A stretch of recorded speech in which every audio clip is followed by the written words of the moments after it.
Kay Derek muna. Derek, can you give us a little background what Late Bloomer is all about? So, good afternoon everyone. Late Bloomer po ay kwento ng isang babaeng humarap sa isang matinding pagsubok ng kanyang buhay. Nagkaroon siya ng sakit, tapos ito yung kanyang last wish basically. So, nagpatuloy siya sa kaibigan niya para ito ay matupad. Yun po yung Late Bloomer. Kasi maraming ibig sabihin ng late bloomer, di ba? Pwedeng late ka na nagsimula sa isang bagay. Sa inyong, sa cast naman, especially si Rob, sa marami mo ng pelikulang ginawa, anong kaibahan itong movie nito compared to the previous ones? Dito po sa, thank you po sa questions. Good afternoon po. And ayun po, dito po sa lahat po ng ginawa ko ng movie sa Viva Max, lalo na si Direk, ayan, pangalawang work ko na dito kay Direk Ro. Sa character ko dito, yun nga, nabanggit ni Direk Ro na ako dito yung may sakit, then may last will ako na gusto kong matupad na which is, yung ibibigay sa akin. Tutulungan ako dito ni Erica dito sa character ko na para matupad ko yung pangarap ko na yun. And of course, pinagkaiba na is, yun nga, dito may sakit ako, so kailangan kong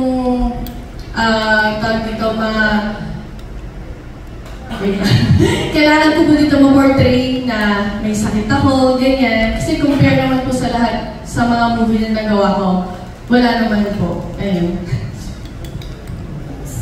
I think kay Erica, kay Arnie, at saka kay Miguel, how do you call it? Mikael? Or Michael? Michael. Michael, okay. Sa inyong tatlo, can you give us a little background about yourselves bago yung pinasok ang pagiging part ng Viva Max? Ako po, I'm a student pilot po. Before po ako mag-Viva Max, tapos nag-modeling rin po.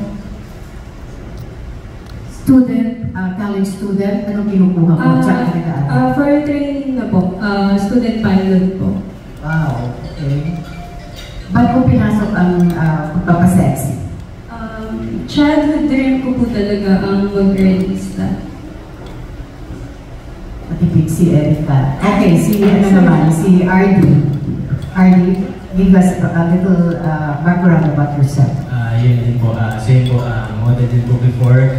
Nagsimula po ako sa car show. Ang work ko po dito is nagbibigay ako ng mga models. And then, one time, may nakadiscover sa akin ng photographer na what if i-photoshoot na ako.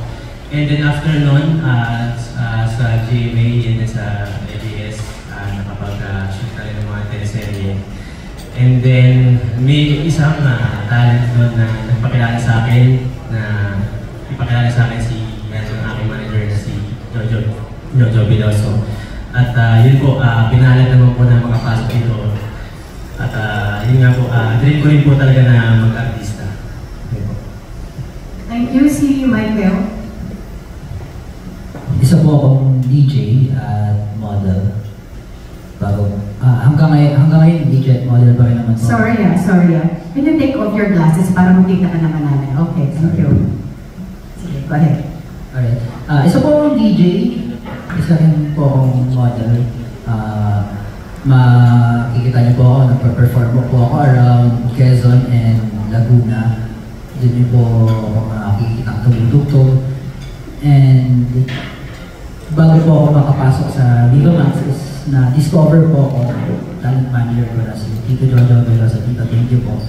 And then ini-line up niyo po ako sa mga pelikula.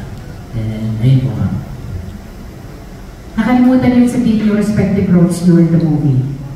Oh, sorry. Ako po dito ay si Arthur. Ako po ay seaman na boyfriend ni Manny. Bago po siya in-love kay Manny. Medyo nasaktan po ako dun sa role ko na yun. Balikan ko lang, for my last question, balikan ko na lang siguro si RD at saka si Erica. Anong role niyo in the movie? Ako po dito si Maddie. So, ako po yung best friend ni Ro, which is si Therese. Ako po yung tutulong sa kanya para matupad po yung mga sexual fantasies niya. Ako po dito si Ice. At dalawa po yung mga kapartner ko dito, which is si Erica and then si ang role ko dito is napakadali lang naman, isang pakuli lang. So, dito lang naman sa movie, in real life, lover boy tayo. Thank you and good luck on your movie. Thank you. Thank you. That was Ms. Esther Moya of People's Journal, TikTok, and Inside Showbiz. Up next, we have Ms. Lay Saltaria of Philstar, People's Journal, and ABS-CBN Entertainment. Good afternoon, Direk. Direk, did you write the script of this film also? Not for this one po. I did. So, how did you present this film considering hindi ko yung sumulat? Yung mga iniba ka ba sa original script? Yes po. Kasi po sumusulat din po tayo. So when I get the script, nag-adjust po kami para mas solid yung kwento natin, para mas makwento na mabuti at mas maramdaman yung relationship ng mga bida natin. Kasi po, it's a 45-minute long na pelikula. Hindi po siya full length na pwede tayong magkwento ng marami. So, nag-adjust po kami para mas buo yung kwento natin. Yung kwento yung relationship ng dalawang bida natin, ni Rob at saka ni Erica. Are you good with your four cast members when they were presented to you?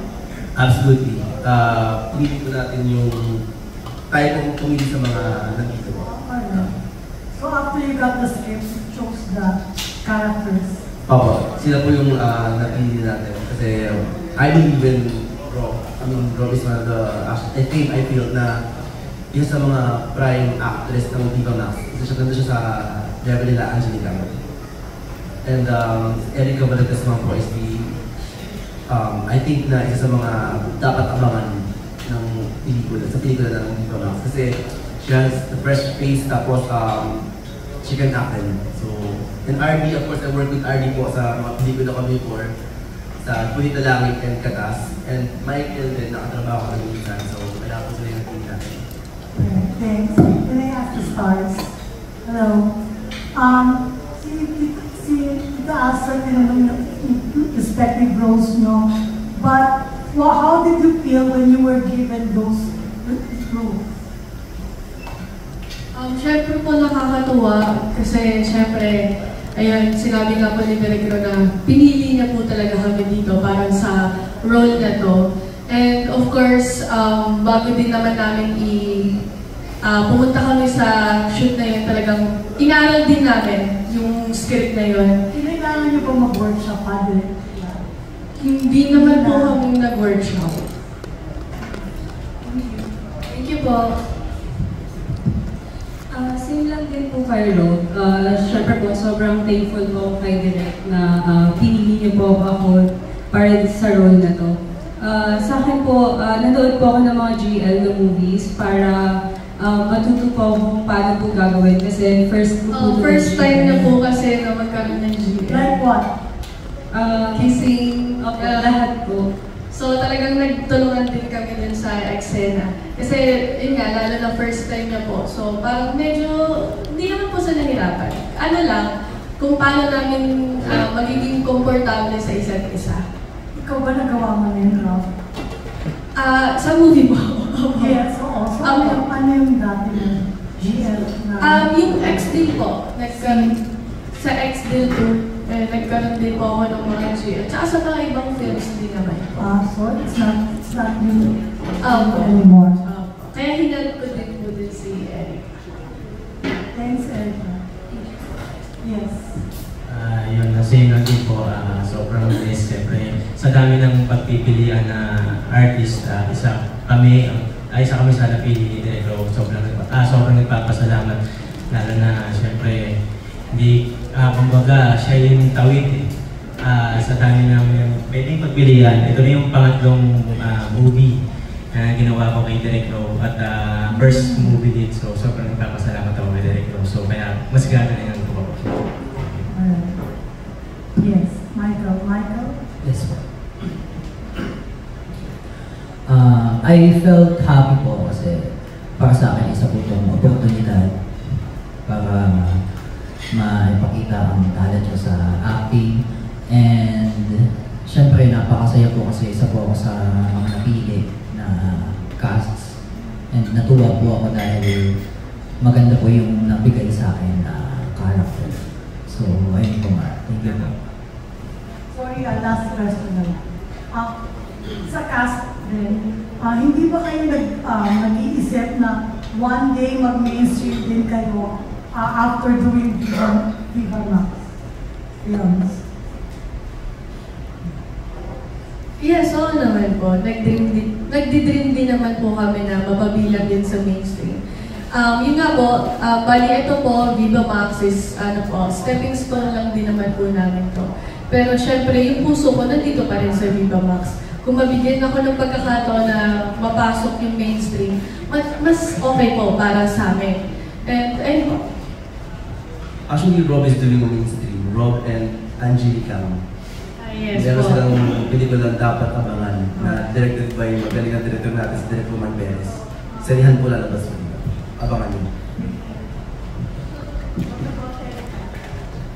Same with Rob po, na kung may opportunity po, syempre gusto rin po na mag-mainstream. Yun na rin siguro ako. Sino ba namang may ayaw, di ba? Syempre, so itong Viva Max Paramin, sinabi nga ni Rob na stepping stone. So soon, makakatamit tayo dyan. So, Same din po sa mga sagot nila. Isang malaking achievement po yun para sa akin kung mapabilang po ako sa mainstream magpapanood sa mga sinihan. I mean, sino ba namang ayaw? Gusto ko po yun. Thank you po. Thank you. That was Ms. Lea Salteria of Philstar, People's Journal, and ABS-CBN Entertainment. For our next question, we have Robert Quintina of Manila Bulletin. Hello, magandang hapon. Kay Direk, Direk, kanina na-mention ni Rob na second time nyo na magkatrabaho ito, no? Tama ba, Rob? Sabi mo kanina. Second time? Yes. So, ma-compare mo kayo yung difference na before sa ngayon bilang when it comes to acting kung sa hero? Yeah. Actually, kagaya po na-mention ko, isa si Rob sa magagaling na artista ng Viva Max. She just keep on improving naman. Like, I work with her sa unang ng pelikula, may GL din doon, but dito, of course, nag-level up siya. Acting-wise, wala akong problema kay Rob. I mean, again, mag-mainstream na to, so we're very excited and happy for her. So, Rob, kaya ko kaya sinabi mo. Of course, napakasaya ko po kasi yun nga, ang laki ng tiwala na binibigay sa akin ni Direk Ro. And of course, hindi na lang din talaga director eh. May nabuo na rin po talagang friendship sa aming dalawa. Kaya, sobrang thankful talaga ako kay Direk Ro. Pero Rob, saan ka nahirapan dito sa pelikula nito? May scenes or ano ba, part ng movie na nahirapan ka? Or how did you prepare para sa role mo dito? Yung sa nabanggit ko po kanina, yung siguro yung sabi ni Erica, yung sa GL, yun nga po, kailangan ko siya siyempre maging komportable kami sa isa't isa. Tahimik po kasi siya eh. So, hindi ko po alam kung paano ako makikipag-communicate din sa kanya ng dahan-dahan, ng magiging, komportable siya. So, dun lang naman po ako medyo nahirapan. Pero, naging maayos naman po lahat-lahat. Okay, last question ko. Kanina sa trailer na-mention na yung movie about granting last wish, ano? Pero at this point, yung mga stars, yung mga taas na stars, kung meron kayong wish na gustong matupad ngayon sa buhay niyo, ano kaya? Ano ba?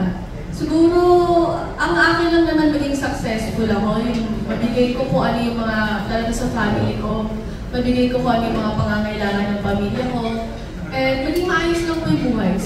Sobrang simple lang po talaga ng wish ko para sa family lang talaga. Iba naman.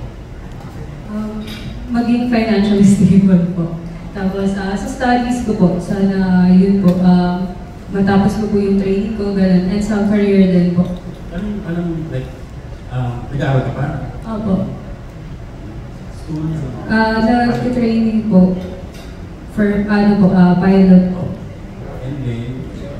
Sana rin po, magtuloy-tuloy po yung career.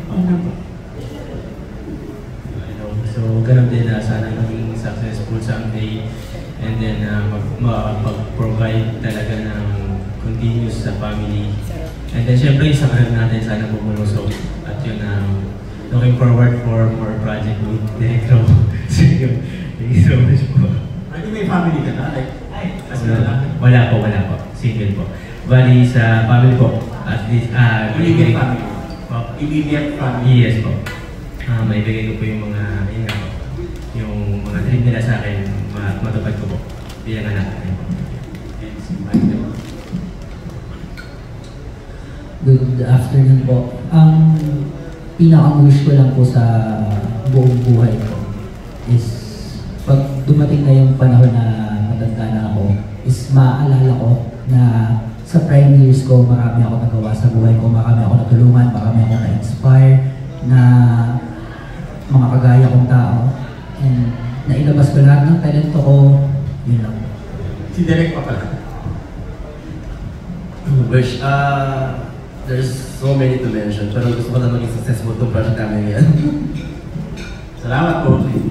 Thank you very much for your questions. That was Robert Pitina of Manila Bulletin. Up next, we have Amit Nabus of Maritas University.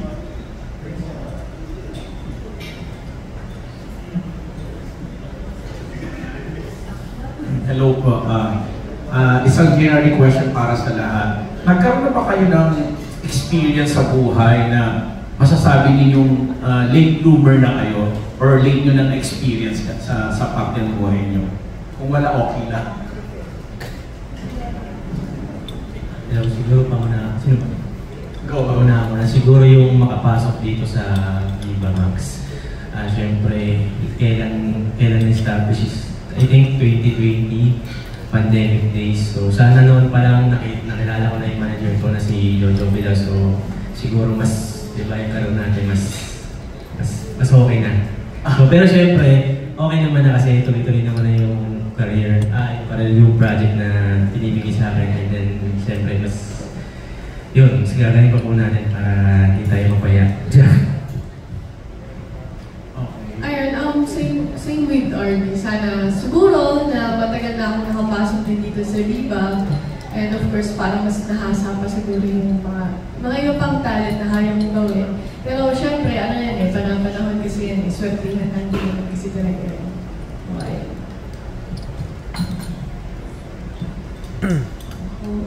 Wala po siguro. Wala? Okay. Direct na ka? Yeah, actually meron. Siguro yun nga, late bloomer. Kasi right now, everyone's started young eh. Diba? As a director, as a filmmaker, maraming simula na after graduation, after they graduate, maaga sila simula. I can consider myself na late bloomer in directing. Although I wanted to do this ever since I was little.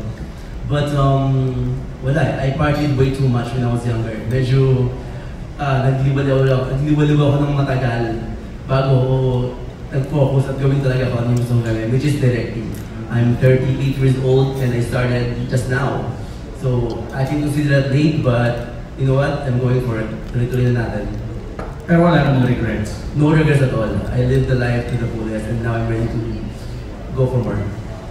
Thank you, sir. Okay. Wala na gusto mag-share? Okay, second question. Direct, saan ka mas na-excite mag-direct ng mga sexy scenes? Sa GL or yung normal na boy and girl? Siguro, sir, excitement is not the right word. Siguro, because for me, it's a job. It's something that you have to do. And it's something that has to do effectively. Ganun po siya. Siguro, challenging or mas madali. The GL siguro is, I think for me, is more challenging, yet it's interesting gawin than normal. Kasi normal, alam na natin lahat yan eh. Alam na natin kung paano lahat. GL kasi medyo nakakapapatay dyan. Pero I'm excited and sana magustuhan ninyo yung ginawa namin dito kasi it's worth watching. Sinabi mo na rin nandiyan, if ever ba, tatanggapin mo rin mag-direct ng the male counterpart naman ng GM? Absolutely. Oh, sobra. Mas kilala natin yun. Masaya tayo yun. Okay, good. Last question kay Rob. Sinabi mo ang role mo dito is parang may last week ka na gusto mong magpapadal sa ka. Gaano ka-challenging sa'yo yun, especially na may hinaluan dito ng mga intimate scenes, BGL, mga sexy scenes? Siyempre iniligay ko yung sarili ko sa, yun nga, na may sakit ako na... Ano ba ang sakit mo pala dito? Pwede dito bang i-disclose? Hindi, okay. Yeah, panoorin nyo na lang po. Ayun, pinag-aralan ko siya maigi kasi nga hindi ko alam kung paano ipoportray yung may sakit. Tapos ito yung pinaka-last week ko na kailangan kong gawin sa buhay ko, na kailangan kong na matupad bago man lang ako mategi, bago man lang ako mamatay. So, yung sa love scene, yun, nagawa din naman namin ng maayos, pero yun nga, konti, nahirapan nga po, katulad ng sinabi ko kanina. Sabi ni Erika. Ayan po. Thank you. Luck. Thank you very much. That was Ambit Lapos of Marites University. Up next, we have Jojo Panaligan of Rider PH. Hi, Direk. Sa inyo pa naman ang tanong ko.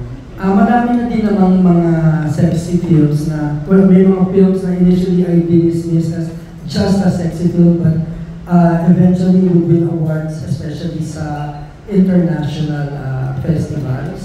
Ang tanong ko, ano, bilang from a director's point of view, ano ang kaibahan ng run-of-the-mill or mediocre sexy film sa exceptionally good sexy film?